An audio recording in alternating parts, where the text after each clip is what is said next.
Hello.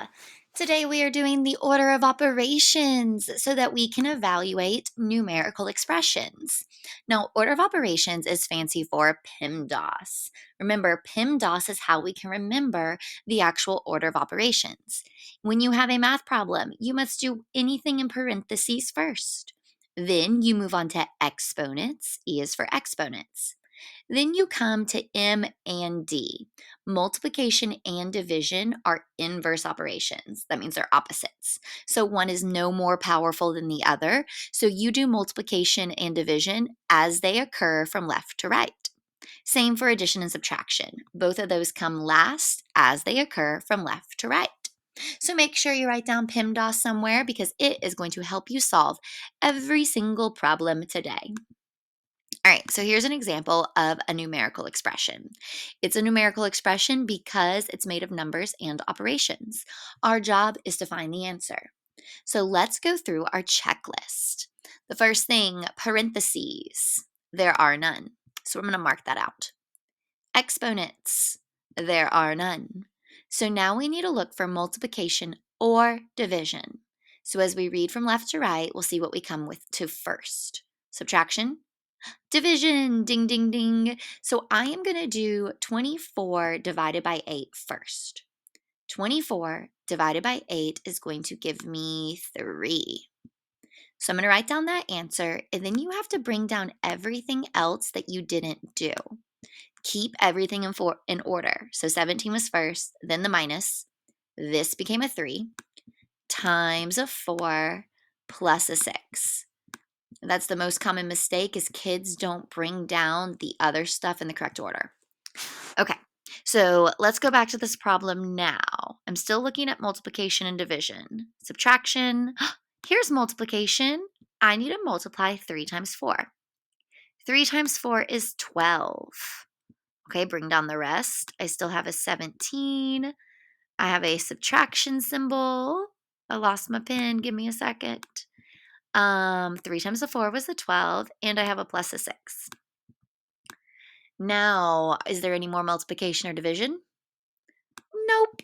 So I'm looking for addition or subtraction as it occurs in the problem. So when I go left to right, the first thing I see is subtract.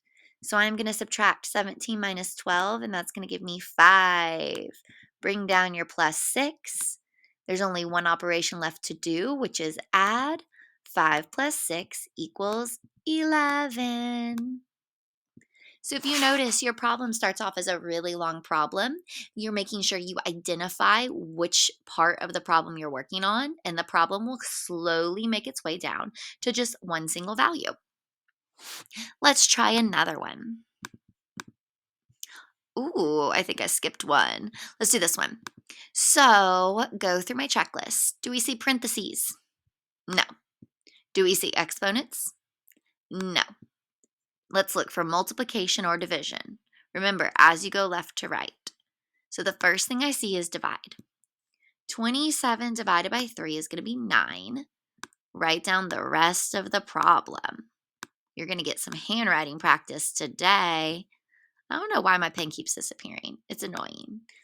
And I'm using a dot for multiply. A dot and an X both mean multiply. So here's my next step of the problem. I'm still looking for multiplication or division. Haha, multiplication. 2 times 5 is 10. Write down the rest. So I have 9 minus 7 and a plus. There's no more multiplication or division. So now I'm on to addition or subtraction. Remember, they're inverse operations. They go left to right. First thing I'm going to do is subtract. 9 minus 7 is 2 plus the 10. My final answer is a 12. Ding, ding, ding, ding, ding. Okay, and I'm going to circle my answer so it's nice and clear. Let's do one more. Okay, now this one's a doozy. This problem doesn't even give me the order of operations, so I'm going to have to do it off to the side.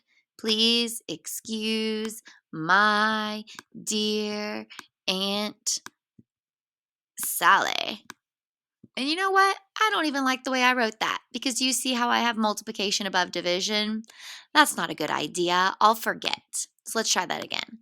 Please excuse my dear Aunt Sally. That looks better.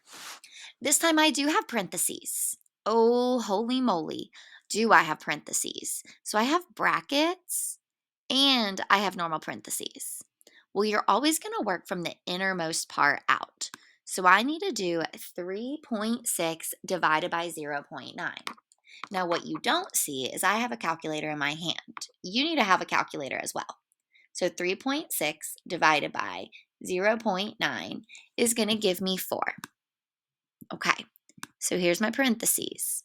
Those are brackets. They're just a fancy type of parentheses. So this is what I'm left with because this part became a 4. I still need to do that first, so let's go ahead and get this done. 2 plus 4 is 6. Now let's finish up the first part of the problem that I never actually wrote down. A half times, I'm going to use a dot for times, 4 to the power of 2 minus. Okay, so there's no more parentheses, but I do have exponents.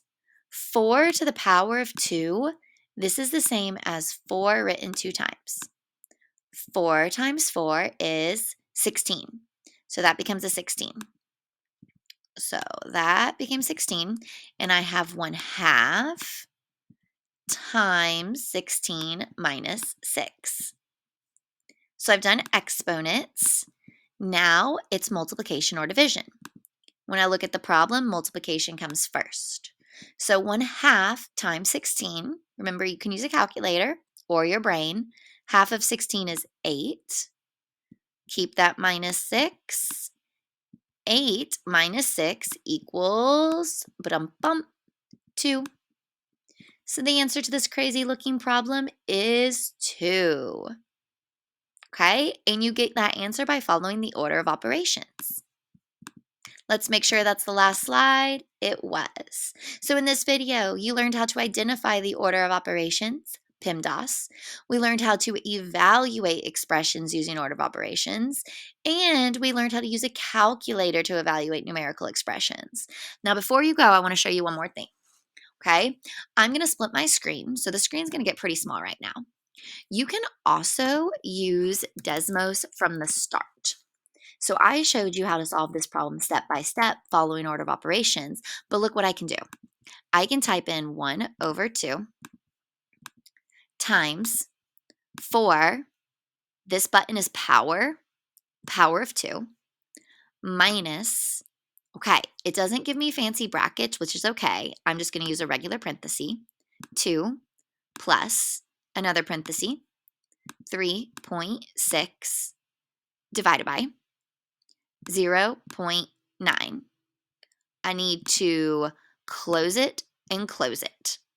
If you don't close your parentheses, it will give you an incorrect answer. And look, it gave us a 2, just like what I got. So you need to know 2 things. You need to know how to evaluate expressions using the order of operations by doing it the long way, but you should also be able to fluently use your calculator to evaluate numerical expressions. All right, that's it. Bye-bye.